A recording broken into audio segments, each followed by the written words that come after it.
The gray sky pressed low over the cemetery, heavy and swollen with the promise of rain, as though even the heavens had chosen to mourn with me. My black dress clung to my skin, damp from the mist, and my hands shook as I clutched a thin handkerchief that had already absorbed more tears than it could hold. My name is Annie Thornton. I am 30 years old, and on that morning I sat beside the coffin of my father, William Thornton, the only person who had been constant in my life since the day my mother died when I was just a child. Every breath hurt like shards of glass cutting through my lungs. Around me, the murmurs of condolences swirled, strangers pressing my hands, neighbors whispering soft words of sympathy, but their voices reached me only as muffled echoes. I did not want comfort. I wanted my father back. The pastor's voice floated across the gathering, his words of scripture low and steady, meant to soothe, but to me they were empty syllables. The coffin stood before me, simple and modest, chosen without care, rushed into place by my sister Evelyn and her husband Mark.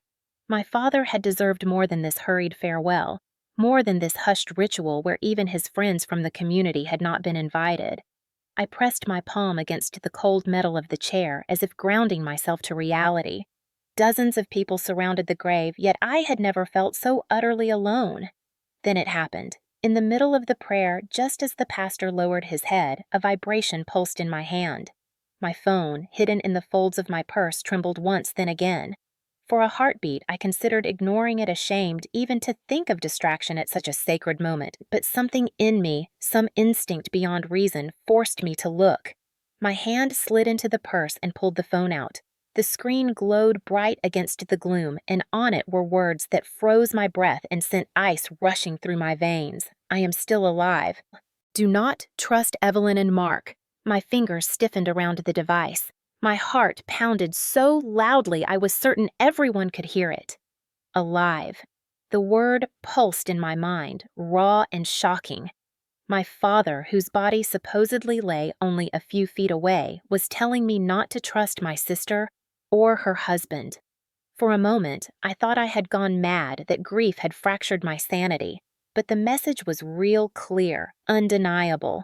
My pulse thundered in my ears and my vision swam. I raised my head and let my gaze settle on Evelyn.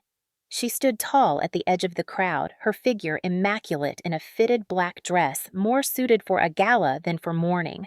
Her blonde hair was styled to perfection, not a strand out of place, her lips painted with subtle gloss. There was no grief in her eyes, no sorrow on her face. Instead, she looked alert, composed, even impatient. Her hand rested lightly on the arm of Mark, who bent his head and whispered something to her that made the corners of her mouth twitch upward in the faintest trace of a smile she smothered the instant she realized others might notice. There were no tears in either of them, no heaviness, no rawness. Their faces were masks, and for the first time I wondered what lay behind them. I shoved the phone back into my purse, my hands shaking, my stomach roiling with dread. I wanted to rise and scream, to demand the coffin be opened, to confront Evelyn in front of everyone, but my legs refused to move. My body sat frozen while my mind tumbled through a chaos of memories and doubts. The pastor's voice wavered back into focus, but his words of comfort meant nothing. All I could hear was the echo of that text. My father's words, or at least the words of someone who knew enough to mimic his voice, drowned out everything else. I remembered his steady presence through the years, the way he used to say that truth hid in the smallest places, like in the tiny gears of an old clock. Could this message be his way of guiding me even from beyond the grave, a clue he had left in anticipation of betrayal? The mourners began to approach the coffin one by one, each dropping a handful of soil. The dull thuds rang in my ears like nails hammering into my chest. When my turn came, my legs carried me forward on their own. I bent down, scooped up a clump of earth, and let it slip through my fingers onto the wood. My heart screamed. My whole body wanted to leap forward, to claw open the box, to see with my own eyes what lay inside. But I did not. I returned to my seat, hollow and trembling. Evelyn leaned close as she passed me her perfume. Sharp, her voice smooth and composed. "You should compose yourself," she whispered. "Dad would want dignity." Her words sliced into me like ice, not with comfort, but with dismissal. She moved away before I could reply, her arm locked with Mark's, her posture that of a queen leaving her throne. The soil kept falling, the coffin lowered slowly, ropes creaking as though groaning under the weight of the lie. My eyes followed Evelyn. Her grip on Mark's hand tightened, her gaze flicked toward me, sharp and assessing as though she were measuring how much I suspected. Mark bent to whisper again, and she nodded with a flash of satisfaction. Then my phone vibrated once more, faint under the shuffle of feet. My blood froze. I dared not pull it out at once, not under all those eyes. I clutched the purse to my chest, holding it as though it contained the last breath of my father. The prayer ended, the mourners began to drift away, and Evelyn and Mark hurried down the path, eager to be done. I remained seated stone still until the crowd thinned and the silence of the cemetery pressed around me. Only then did I draw the phone out. Another message glared back at me. Trust nothing. A shiver ran the length of my spine. My father had been my anchor, my compass, my safe harbor against every cruelty of the world. If he was truly alive, then everything here was a performance, a cruel deception. If he was truly dead, then someone close to me was twisting the knife in my heart. Either way, the meaning was clear. Nothing was safe. No one could be trusted. I stared at the fresh mound of earth at the path where Evelyn and Mark had disappeared, and my hands clenched into fists.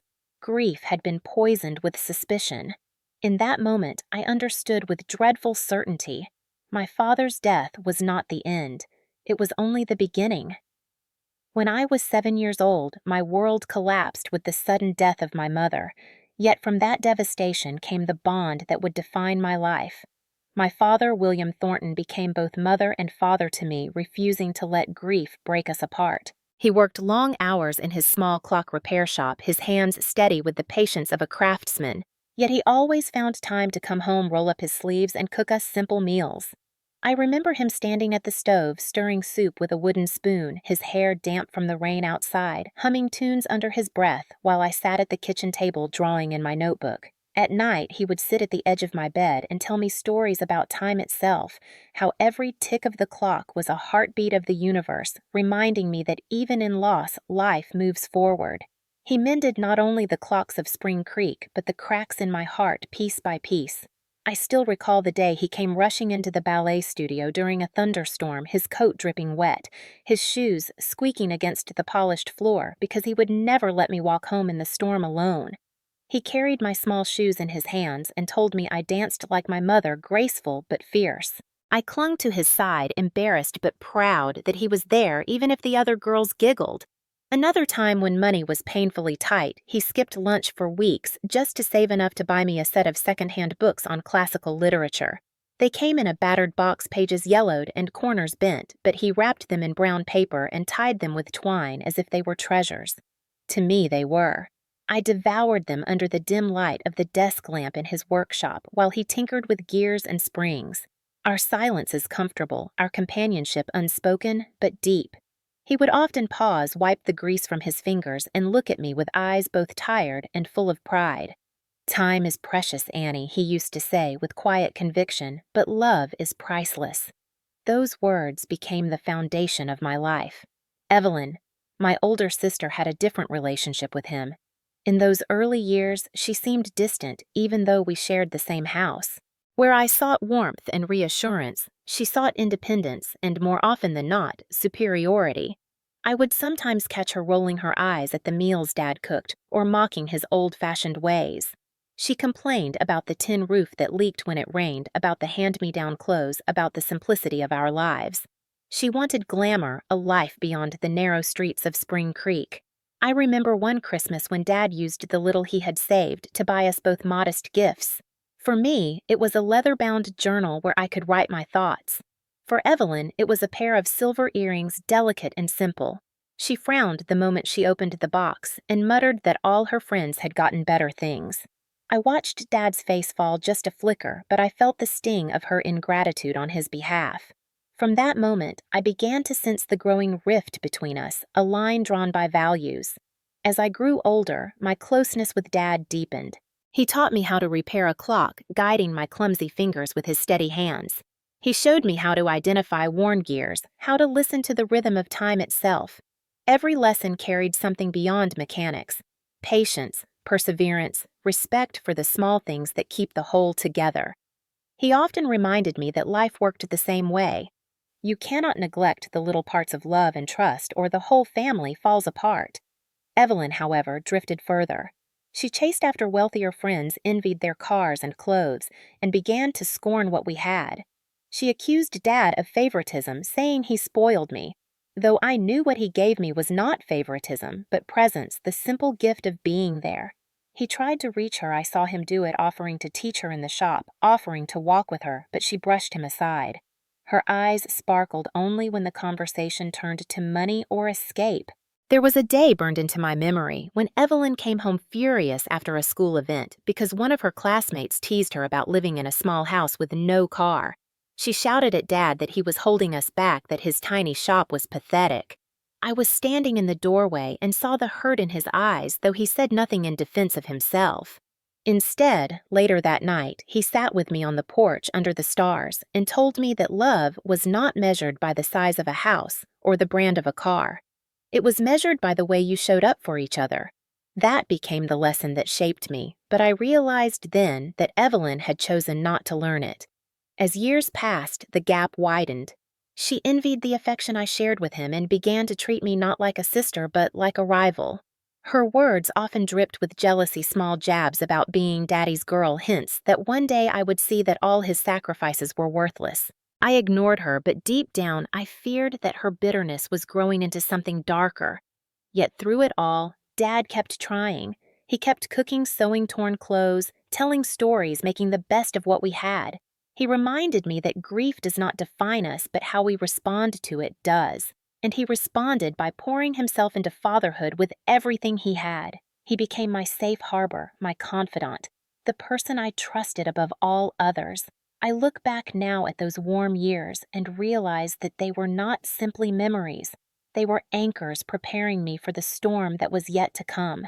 I did not know then that Evelyn's envy and hunger for more would one day twist into betrayal.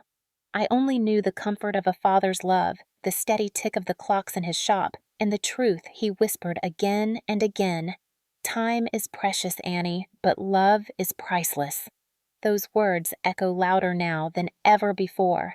As the years rolled forward, the path between my sister Evelyn and me stretched into two entirely different worlds. Evelyn was the first to leave home, determined to reinvent herself far from Spring Creek. She married Mark Davis, a man with slick charm and ambitious eyes who spoke about investments and opportunities with the kind of confidence that made people believe him even when his promises carried no weight. Together, they moved to the city, renting an upscale apartment and surrounding themselves with the kind of glitter Evelyn had always craved. She began to appear at family gatherings less and less, arriving in expensive dresses and dripping with disdain for the modest meals and familiar routines that defined our lives. Mark often looked around our little home with a smirk, as though it were beneath him, and I could feel the distance between us growing wider every time they visited. I, on the other hand, chose to stay. I had inherited my father's love for the quiet rhythm of Spring Creek, for the scent of old paper and ink, for the satisfaction of creating something that lasted. While Evelyn chased high ceilings and chandeliers, I opened a small bookshop in a corner building next to my father's clock repair shop. My shop smelled of cedar shelves and worn pages, and every morning I would unlock its door at the same time my father unlocked his. We would wave at each other across the narrow alley, then share coffee in the middle of the morning rush, laughing at the quirks of our customers. The townspeople loved him for his dedication to fixing their clocks and watches, and they warmed to me for remembering their reading preferences, ordering special books just to make them smile. Life was not glamorous, but it was rich in a way Evelyn never seemed to understand. My father and I became more than parent and child. We became partners in rhythm. We ate breakfast together at the same worn kitchen table. We worked side by side in our adjoining shops, and at night we would often sit on the porch, him polishing a set of clock hands while I read aloud from my journals or the latest book I had fallen in love with. We spoke about my mother sometimes, but mostly about life, about integrity, about the kind of values Evelyn dismissed as old-fashioned. He trusted me with his fears and his hopes, and I trusted him with mine. He was my anchor, my confidant, my dearest friend. Evelyn, however, never stopped pressing. Whenever she called, her voice was sharp, always circling back to money. "Dad," she would say, "you are wasting your years in that dusty shop. Sell it while it still has value. Let Mark invest the money and double it for you. He deserves a chance."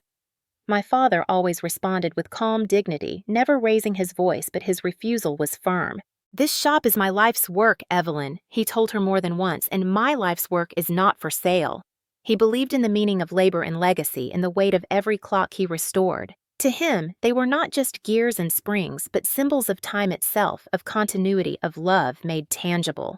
Mark would chime in sometimes with the polished confidence of a businessman explaining interest rates, property values, investment portfolios. But my father remained unmoved.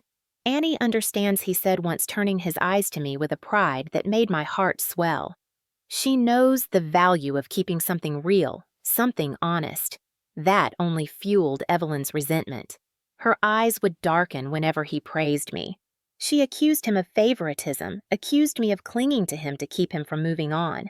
Her bitterness became a storm that followed her into every visit, every phone call, and though I tried to soothe the tension, the lines had already been drawn. In the city, she and Mark thrived in appearances.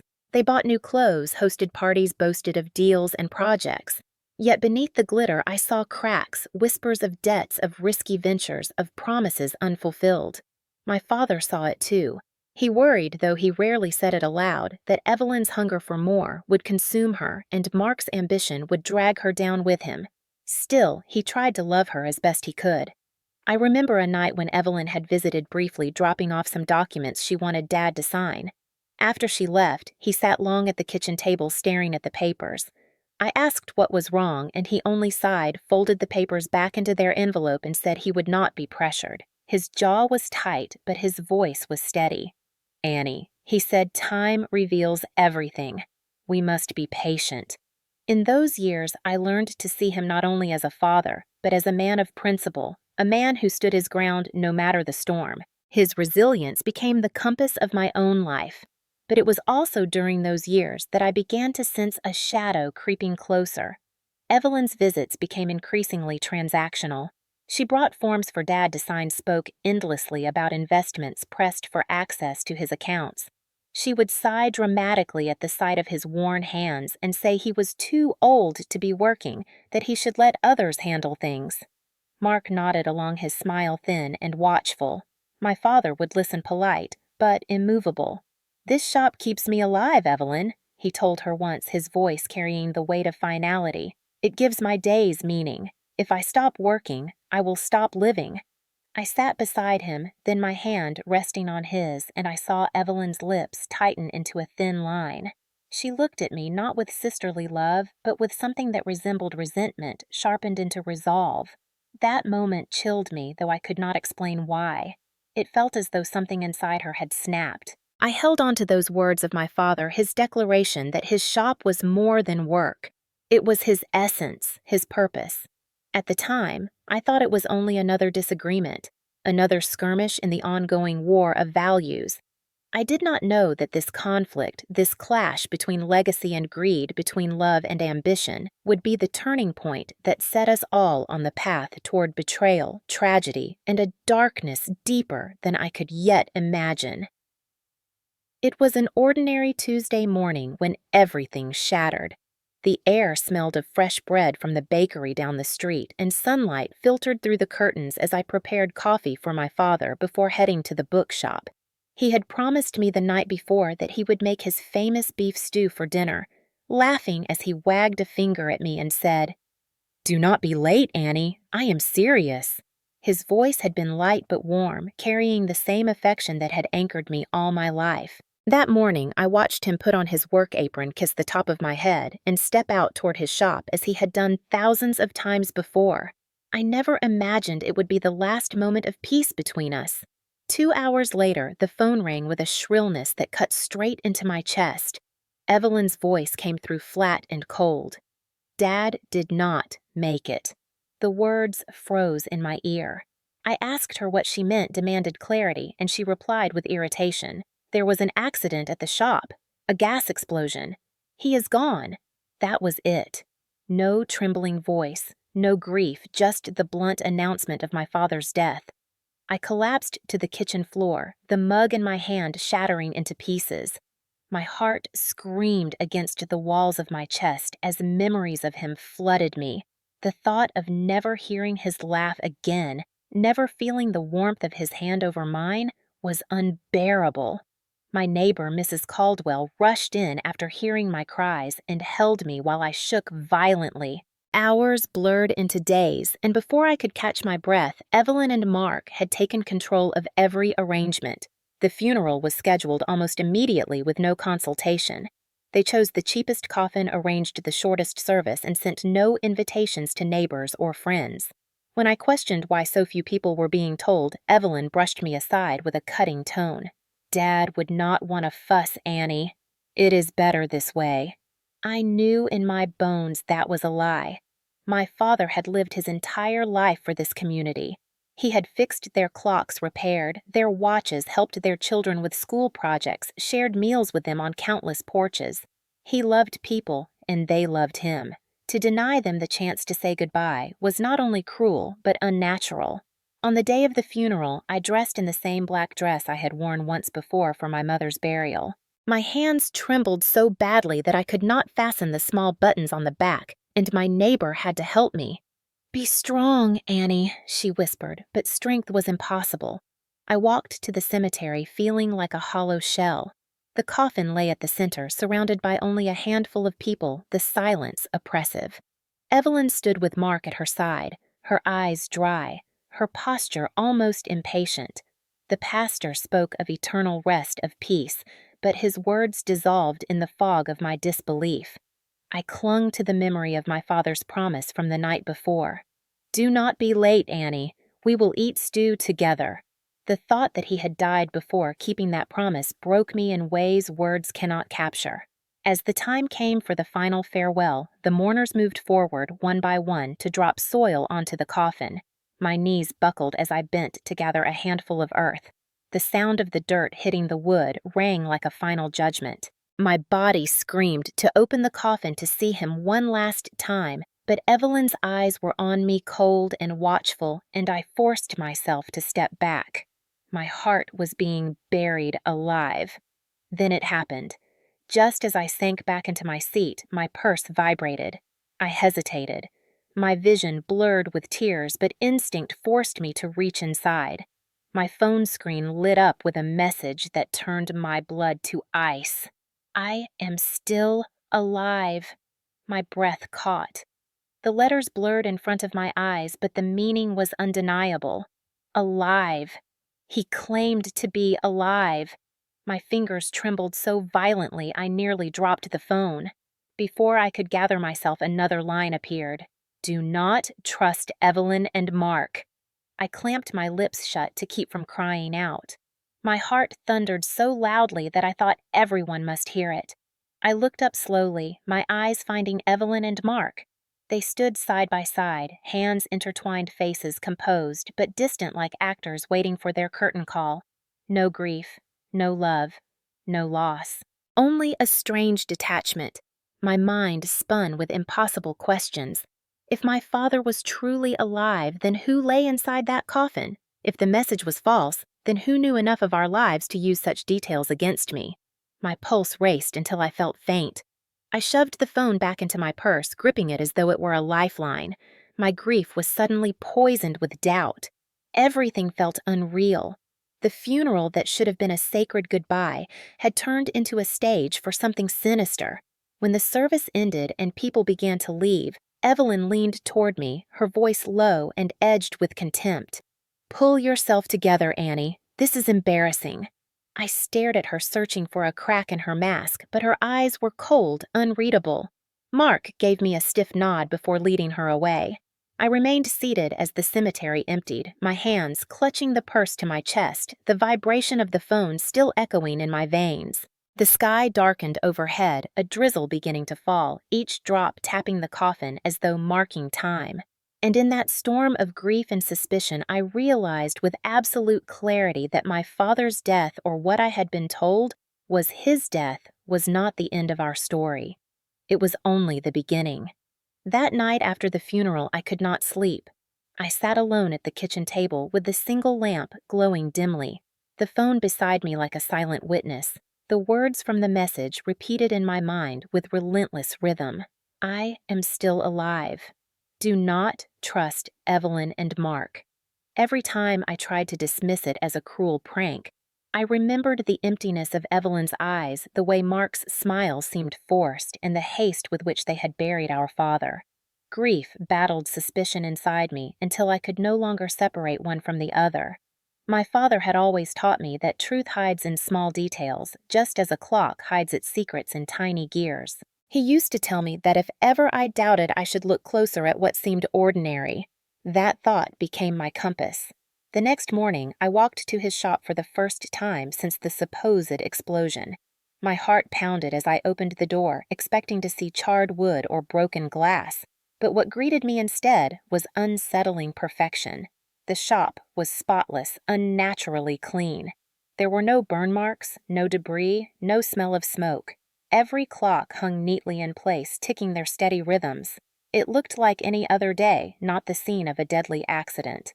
I stood in the center of the room, chills crawling over my skin. My father's tools lay arranged exactly as he had always left them, aligned by size and use. No investigator could have looked at this place and believed an explosion had occurred. Something was wrong, terribly wrong. I moved behind the counter to his old wooden desk. I remembered how he used to lean over it late at night, writing notes in his careful handwriting. I opened the drawer and found his leather-bound notebook. My hands trembled as I flipped through its pages filled with lists of repairs, customer names, and sketches of clock parts. Then near the back, I saw entries that stopped my breath.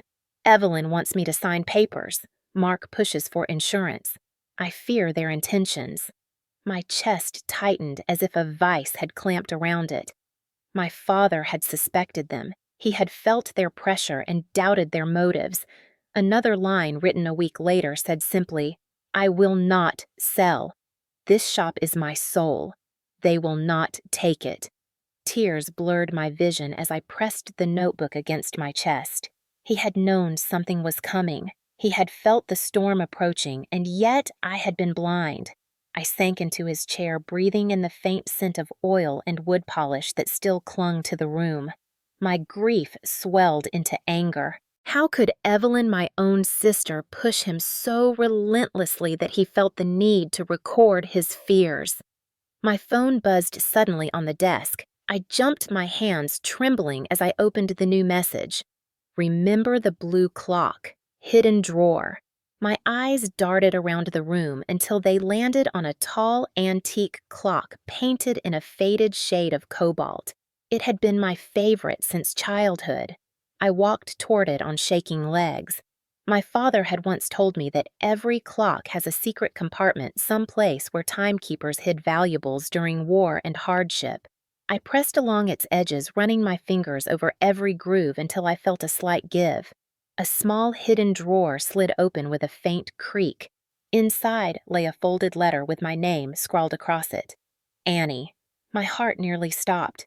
With trembling hands, I unfolded the paper and recognized immediately the familiar loops and lines of his handwriting. My dearest Annie, if you are reading this, it means I may already be gone. I have noticed troubling changes in Evelyn and Mark. They press for insurance for signatures for control over what we build. I do not trust their intentions. If anything happens to me, remember that truth hides in small details, just like in the clocks we love. Protect our home and protect yourself. Trust your heart. I love you always, Dad. My tears fell hot onto the page. I clutched the letter until it crumpled in my hands, my chest heaving with a mixture of anguish and determination. He had left me a message, a warning, a charge to continue his fight. He had trusted me to carry the truth forward when he no longer could. I looked around the shop again at the clocks ticking in harmony, each beat echoing like his heart still alive in the room. My grief had transformed into something sharper. Doubt was no longer just suspicion. It was beginning to solidify into knowledge. Evelyn and Mark had been circling like vultures, and my father had sensed it. Now I had proof that he feared them. I wiped my face and slid the letter back into the drawer for safekeeping, locking it before leaving. As I stepped out into the cool morning air, the town looked different. The streets I had always walked with innocence now felt lined with shadows. Every car that passed seemed like an observer, every face a potential conspirator. My father's words haunted me. Protect our home and protect yourself. I pressed the notebook and the memory of his voice against my heart and whispered aloud to the wind that carried through the streets. I will not let them destroy what you built. That vow was the only strength that kept me upright as I walked back toward my bookshop. The funeral had marked the end of his life, or what I was told was the end, but in truth it marked the beginning of my search. From that moment forward, I knew that every answer would be hidden in small details, and I was determined to uncover each one until the truth finally spoke louder than every lie. The days that followed became a blur of whispers in my head and relentless questions that refused to leave me. I carried my father's notebook with me everywhere, hidden deep inside my bag as if it were a sacred artifact. His words about Evelyn and Mark pressed on my chest like a weight I could never set down.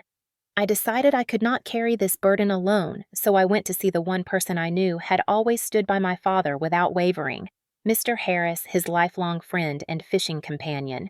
When I entered his modest home, the scent of tobacco and old leather greeted me, and Harris himself rose slowly from his chair with grief etched deep in his face. He took my hands and shook his head. "I cannot believe William is gone," he murmured, but when I told him about the funeral, about the haste, about the strange messages on my phone, his eyes sharpened. He leaned closer and whispered that in recent months my father had confided in him too, voicing concerns that Evelyn and Mark were circling him like predators. He said my father had told him plainly that only I could be trusted. The validation nearly brought me to my knees. I was not imagining things. My father had felt the same dread I now carried. I thanked Harris and left with my heart pounding, more determined than ever to pull at the threads of this dark fabric until the whole truth unraveled. The next stop was the bank where my father had kept his modest savings. Mrs. Thompson, the manager who had known him for decades, greeted me with sympathy, her eyes soft but tired. I asked to see recent account activity, pretending I needed to understand what funds remained for the estate. She hesitated, but finally slid the papers across the desk. What I saw chilled me. In the months before his supposed death, there had been large withdrawals, thousands at a time, signed in a shaky hand that barely resembled his. My father was meticulous, his signature always bold and clear, but these looked forced, uncertain. I asked if he had come alone to make those withdrawals.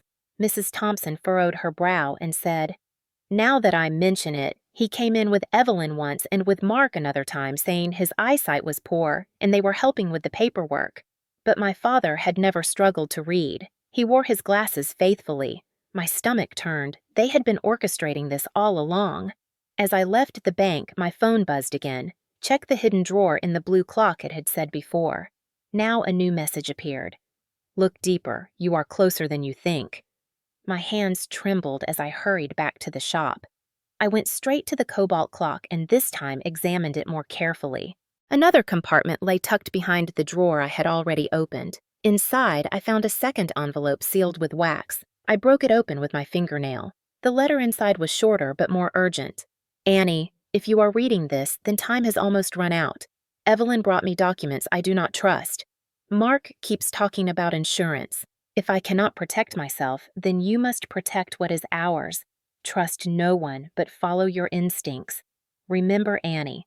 Time always reveals the truth. Love." Dad, the words blurred as tears filled my eyes. I pressed the letter to my lips and swore to him that I would not fail. That night, I barely slept. My mind replayed every detail Evelyn had dismissed at the funeral, every impatient glance from Mark, every absence of grief. By morning, my grief had hardened into resolve. I went to the police station and asked to speak with Detective Anna Ruiz, a woman my father had once helped when her watch broke years ago. She remembered him fondly and listened carefully as I laid out my suspicions, my evidence, and the cryptic messages. Her expression grew serious as she pulled up the official report of my father's death. She frowned. "Annie, there is no mention of a gas explosion here. The cause listed is poisoning." My breath caught. Poisoning. Ruiz explained that traces of methanol had been found in his blood enough to damage the brain and cause organ failure. Yet the death certificate had been adjusted to say complications from an accident, a change signed off under pressure from immediate family. My mind reeled. Evelyn and Mark had crafted the story of an explosion, and everyone had accepted it without question. Ruiz leaned closer. Annie, if what you are saying is true, then your father suspected them and left you clues. We need more. She suggested we check nearby surveillance cameras. Together, we visited the shop next door, a hardware store with a camera angled toward the street. The owner was hesitant, but Ruiz's badge opened doors. We watched footage from the night before the so-called explosion. There at midnight was Mark slipping into my father's shop with a bag in his hand. My stomach twisted. The footage was grainy but unmistakable. Ruiz's jaw tightened. This is no accident. Later that afternoon, Ruiz dug deeper into financial records. What she discovered confirmed everything I feared. Mark carried gambling debts of over $100,000, and Evelyn was listed as the primary beneficiary of a newly updated life insurance policy worth $250,000. Together, they had every motive. That evening, I returned to my bookshop exhausted yet unable to stop searching. I pulled a volume of old poetry from the shelf, and as I flipped through it, a folded slip of paper fell into my lap. It was my father's handwriting again. Annie, do not let them steal our time. Fight with all you have. I clutched the note to my chest and sobbed until my body shook. Everywhere I turned, he had left me pieces of himself, breadcrumbs, to lead me toward the truth. And I understood then that the mysterious messages on my phone were not random. Someone else must have known his suspicions, perhaps a friend, or someone he had trusted to protect me after he was gone. Whoever it was, they were guiding me step by step. The anger that had simmered now boiled. My father's life had been stolen by those who should have been family. His trust had been repaid with betrayal. I stood in the silence of my shop, surrounded by books that smelled of ink and dust, and I whispered a vow. Dad, I will finish what you started. I will not let Evelyn and Mark bury the truth. The clocks in his shop chimed the hour at that exact moment, their sound rising in harmony like a chorus of witnesses, and I felt for the first time since his death that I was no longer entirely alone. The weight of the evidence pressed so heavily on me that I could no longer keep my suspicions silent. I decided it was time to confront Evelyn face to face, no matter how much it tore at me to imagine my own sister as the architect of such betrayal. I drove to her house in the city, a sleek building with glass windows and marble steps that screamed of wealth borrowed rather than earned. Mark's car, a glossy black sedan, gleamed in the driveway. My hands trembled on the steering wheel as I forced myself to breathe, then walked up and rang the bell. Evelyn opened the door with a look of annoyance that quickly shifted into a thin smile. Annie. What a surprise, she said, her tone too sweet to be genuine. She led me inside, where Mark lounged on a leather sofa, sipping wine as though nothing in the world could touch him. I sat opposite them, my father's notebook heavy in my bag, his letters burning in my pocket like hidden fire. Why was the funeral rushed? I asked quietly, my voice steadier than I felt. Why were neighbors not allowed to say goodbye? Evelyn's smile faltered. It was better that way, she said. We wanted to spare you the burden. Spare me or control everything I shot back. And why are you the sole beneficiary of Dad's new insurance policy? Her eyes narrowed. Stop acting like Daddy's little girl Annie. You are blind. He spoiled you. He gave you everything while I had to fight for scraps. You think he was perfect, but he was just a man clinging to old clocks and old ways. Mark leaned forward, his voice smooth but dripping with disdain. Your father was old news, Annie. Time for us to move forward. My chest burned as though my heart were on fire. He was not old news. He was our father. Evelyn pulled a stack of papers from the table and slid them across to me. Dad wanted us to handle his affairs, she said. All you have to do is sign, and we will manage everything for you. Her eyes gleamed with triumph. My hands shook as I looked at the documents. Power of attorney. Signing them would give them control of the house, the shop's everything he had built. No, I said firmly, pushing them back. I will not sign away his life's work. Evelyn's lips curled into a sneer. Do not be stupid. You cannot handle this alone. You run a tiny bookshop. You know nothing about money about real life. I swallowed hard, feeling grief and fury collide in my chest. I know enough to recognize when someone is trying to steal from their own blood. Mark's voice grew cold.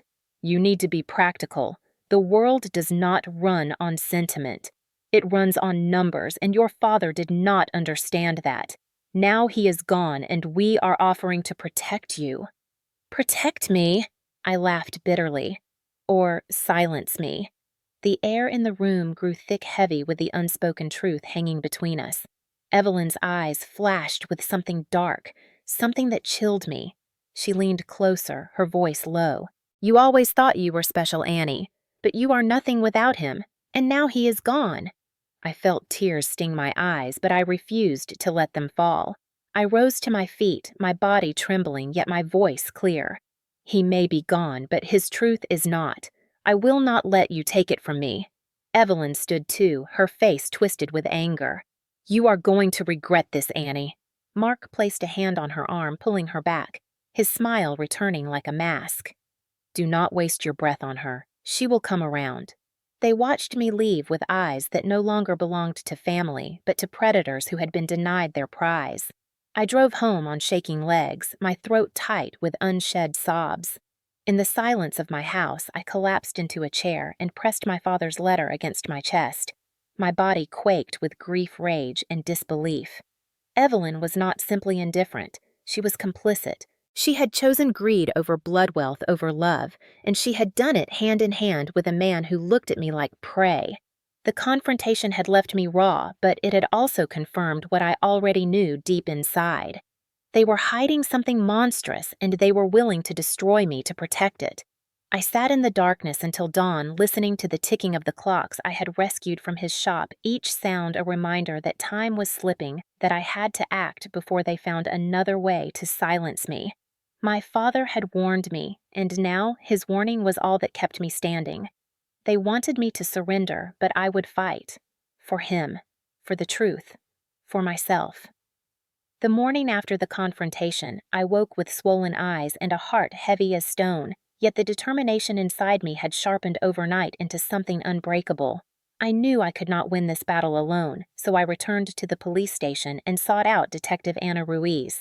She welcomed me into her office, a small space cluttered with files and coffee cups, and listened intently as I recounted every detail from the funeral to the confrontation with Evelyn and Mark. When I placed my father's notebook and the hidden letters on her desk, she read them carefully, her jaw tightening with every word. Annie, she said gravely, what you have here is not just suspicion. This is evidence. She pulled up the full forensic report on her computer and slid it toward me. My father's death certificate listed an accident, but the toxicology report revealed something else entirely. High levels of methanol in his system, poison, not gas. My stomach dropped. Ruiz explained that methanol poisoning mimics strokes and heart failure, making it easy to disguise, but it also leaves telltale traces. Your father did not die from an explosion, she said. He was poisoned. My blood ran cold as the truth struck me with finality. Ruiz was not finished. She showed me financial documents she had retrieved through legal channels. Mark Davis carried gambling debts of over $100,000. Several creditors had begun threatening him. Evelyn was the primary beneficiary of a $250,000 life insurance policy my father had updated under pressure just months before his death. Together, they had the motive, the means, and the opportunity. Ruiz leaned back in her chair. Annie, this is bigger than you realize. If what you are saying about the phone messages is true, then someone else may be helping you from the shadows. We need to follow every lead. She suggested reviewing surveillance footage from the businesses near my father's shop. We drove together to the hardware store next door, and after some persuasion from Ruiz's badge, the owner allowed us to view the camera recordings. My hands clutched the edge of the desk as we watched the grainy black and white footage. At midnight hours before the so-called accident, Mark appeared on screen carrying a small bag. He glanced around nervously before slipping into my father's shop. Ruiz froze, the frame zoomed in, and though the quality was poor, his figure was unmistakable. My body shuddered as if the ground had disappeared beneath me. Ruiz's voice was steady but grim. "There is no doubt now." This was deliberate. When we left the store, she promised to escalate the case, but we both knew Evelyn and Mark would not stay passive if they suspected I was closing in. That evening, desperate for comfort, I returned to my bookshop. The smell of old pages usually soothed me, but tonight it carried only sorrow.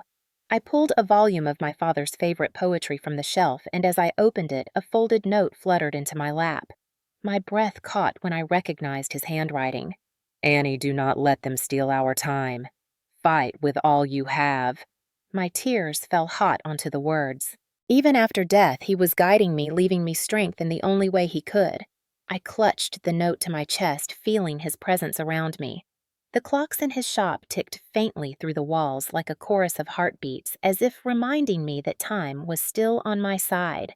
Ruiz called later that night to confirm that Mark's financial ruin was worse than anyone knew. He owed money to dangerous people, and Evelyn had been using my father's accounts to cover some of his losses. They were desperate, cornered, and willing to sacrifice anything to escape. As I listened, my hands curled into fists. My father's life had been worth more than their greed, more than their debts, and yet they had taken him anyway. Grief surged into rage so strong I felt it pulse through my veins. Evelyn had once braided my hair, sung to me when I was small, held my hand when I was afraid of the dark. How could that sister become the woman who poisoned our father and plotted to strip me of everything? Love had been replaced by envy, family by betrayal, and Mark, who should have been a brother-in-law, had become nothing more than a predator with a charming mask. I sat in my kitchen long into the night, staring at the notebook, the letters, the new note from the book, and felt the crushing reality settle in. My father had seen it coming. He had tried to warn me. He had trusted me to carry the truth when he could not. My phone buzzed once more. The unknown number had returned. "You are close. Do not stop. Tomorrow will bring the chance you need." I read it 3 times, my heart racing, and realized whoever was helping me was right. The pieces were aligning: the insurance, the debts, the forged withdrawals, the poisoning, the surveillance footage. All that remained was to catch Evelyn and Mark in their own web of lies. As I sat there surrounded by evidence and memories, my father's words echoed in my head. "Time is precious, Annie, but love is priceless." I whispered back into the empty room. "I will not let your time be stolen. I will fight with all I have." The night stretched long and restless, but my resolve was unshakable. Tomorrow I would take the next step.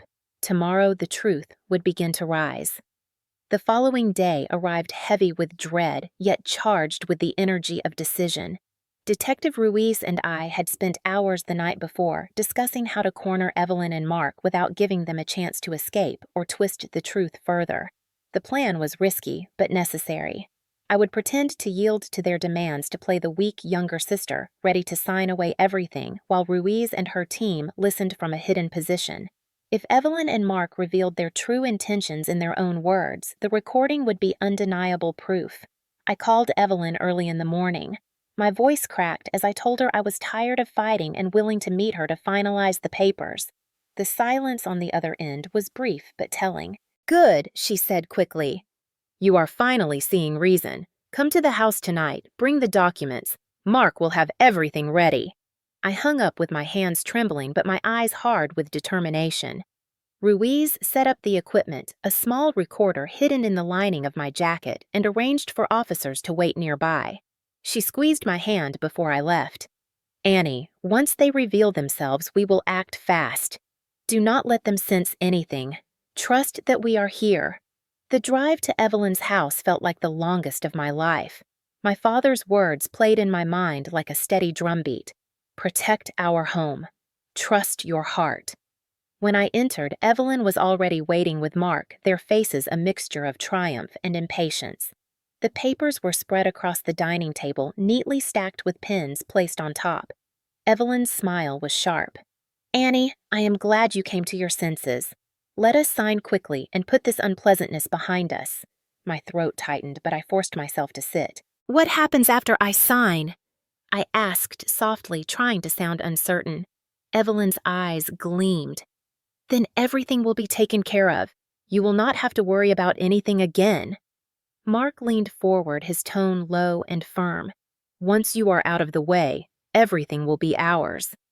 I froze, my breath catching, but inside my chest, my heart pounded with vindication. They had said it.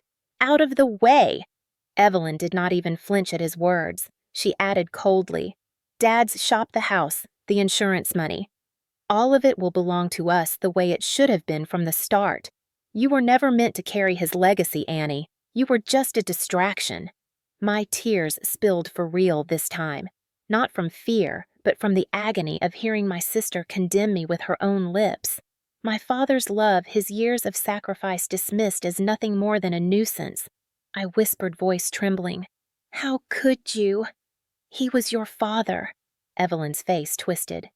He was your father's little darling, not mine. He never saw me. He never valued me the way he valued you. Now it is my turn. At that moment, Ruiz and her team burst through the door, guns-drawn voices commanding Evelyn and Mark to stay where they were. The room erupted in chaos. Mark tried to run, but two officers pinned him before he reached the back door. Evelyn shrieked, protesting that it was all a misunderstanding, but the recorder in my jacket had already captured everything. Ruiz collected the papers, the insurance documents, the fraudulent withdrawals, and laid them out as evidence. She looked Evelyn in the eye. You are under arrest for conspiracy to commit murder and fraud. The silence that followed was broken only by the clinking of handcuffs. My knees gave way, and I sank into a chair, sobbing with a mix of grief and relief. It was over. The truth had finally clawed its way into the light. The trial began weeks later, drawing crowds from across the county. The courtroom buzzed with shock and fascination at the story of two children plotting against their own father and sister. Reporters filled the benches, neighbors whispered behind their hands, and I sat at the front with Detective Ruiz at my side. When Evelyn and Mark were led in wearing prison uniforms, their arrogance gone, I felt my chest tighten. They were still my blood, yet they were strangers now. Dangerous strangers. The prosecutor laid out the evidence with devastating clarity. The recordings of Evelyn and Mark's own words played in the silent courtroom. The footage of Mark entering the shop the night before the poisoning flickered on the screen. The toxicology report confirmed the methanol. The forged bank withdrawals, the inflated insurance policy, the letters my father had written, each piece fell into place like gears in a clock. When it was my turn to testify, I stood on shaking legs and told the jury about my father's devotion, about the stew he promised to make the night before he died, about the love that had filled our small house. I held up his letters and read his words aloud. Trust your heart. Protect our home. My voice broke, but I forced the words through tears. They killed not just my father, but the soul of what family should mean. They chose greed over love. They chose betrayal over blood. Evelyn stared down at the table, refusing to meet my eyes. Mark shifted restlessly, his mask of confidence shattered. The defense tried to argue desperation, to paint Mark as a man drowning in debt, and Evelyn as a wife swept along by his influence. But the evidence was merciless. The jury deliberated for less than a day. When they returned, the courtroom fell silent. The foreman's voice rang clear. On the charge of first-degree murder of William Thornton, we find the defendants guilty. On the charge of conspiracy to commit the murder of Annie Thornton, we find the defendants guilty. Gasps filled the room. My chest heaved as tears streamed down my face. The judge pronounced the sentence. Life in prison without the possibility of parole for 30 years. Evelyn collapsed into her chair, sobbing hysterically. Mark clenched his fists, his jaw tight, but the fight was gone from his eyes. Ruiz placed a steady hand on my shoulder as the weight of justice settled over me.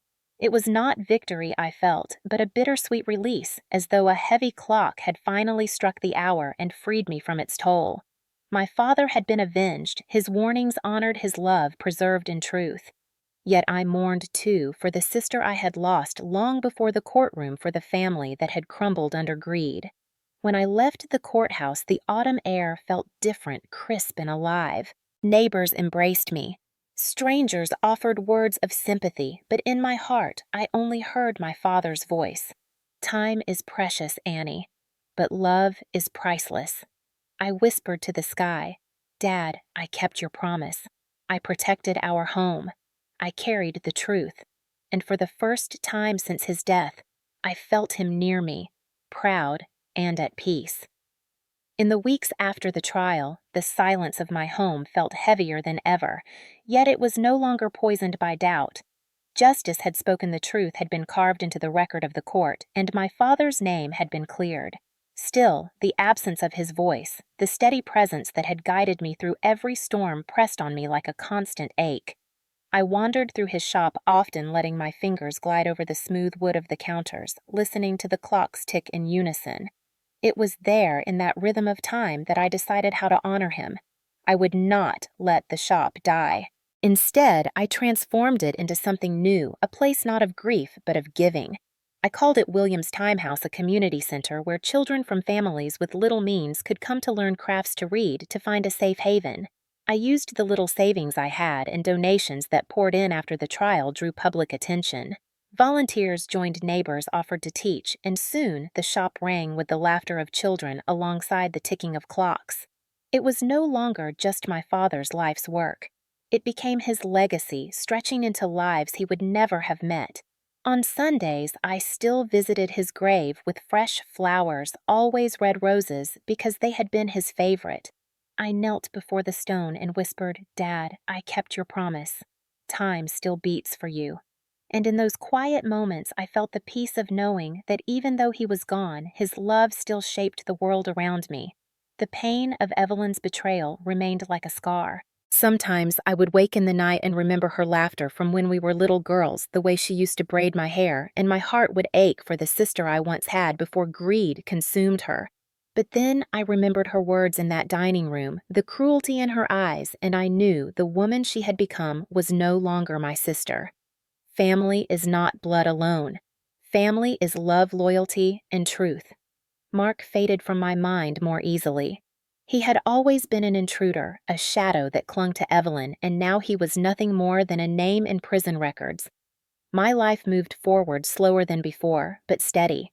I poured myself into the community, into the children who needed a safe place, into the preservation of the shop as a symbol of resilience. Every tick of every clock reminded me that time cannot be stolen, not truly as long as love carries forward. Letters began arriving from strangers across the country. Some had read about the case in the newspapers, others had heard it on the news. They wrote to tell me about their own families, about betrayals they had endured, about the wounds left behind. Many thanked me for having the courage to stand up, even when it meant condemning my own blood. They said it gave them hope. Those letters I kept in a box on my father's old desk, reading them on nights when the silence felt unbearable. They reminded me that my story, our story, had become more than tragedy. It had become a beacon. 1 year after the verdict, I organized a memorial at the shop. Hundreds came, neighbors, friends, even people from distant towns who had been touched by our story. We lit candles, shared stories about my father, and spoke about the importance of standing for truth, even when it tears the heart. Detective Ruiz gave a speech, her voice steady and full of respect. William Thornton was not just a man of clocks, she said. He was a man of love, of integrity, of family. His life was stolen, but his daughter ensured that his truth was not. I cried openly that night, surrounded not by grief alone, but by a community that had embraced his memory. Time House continued to grow. We added shelves of donated books, workshops for clock repair, and even scholarships for local children who dreamed of college but lacked the means. Each step forward felt like a stitch in the torn fabric of my life, mending what had been broken. I still received letters from Evelyn, occasionally written from prison. At first, I opened them searching for the sister I once loved, but the words were filled with denial, bitterness, and blame. Eventually, I stopped reading them. I placed them unopened in a drawer. Forgiveness may come one day, but it cannot come at the cost of reopening wounds that had only just begun to heal. My father had taught me that peace is not found in clinging to pain, but in letting it rest. Years passed. My hair grew longer, strands of silver appearing sooner than I expected, but each line on my face carried the strength of survival. On my 30th birthday, I stood in the shop surrounded by children laughing by clocks ticking by, friends who had become my true family, and I realized I was no longer the broken woman at a graveside with a trembling phone in her hand. I was someone stronger, forged in fire, carrying forward the love of a father who had never stopped guiding me. On the 5th anniversary of his death, I engraved new words on his headstone. William Thornton, beloved father, betrayed yet victorious through truth. His love still beats in every tick of time. I touched the letters and whispered, Dad, your story did not end in darkness. It became light. And as the wind rustled through the trees and the bells of the church rang in the distance, I felt the certainty that he was proud. Proud of me. Proud of the legacy we had built together. Proud that even in betrayal, we had found redemption. As I left the cemetery that day, the sun broke through the clouds, spilling gold across the path, and I knew with absolute clarity that time, though it steals many things, can never steal love. That was the lesson he had given me, the truth I would carry until my own last breath. And so I continued day by day, not as the girl who lost everything, but as the woman who turned grief into legacy. And in every laugh of a child at Time House, in every clock repaired, in every flower laid on his grave, I hear his voice again, steady, warm, unending. Time is precious, Annie, but love is priceless, and I live each moment by those words.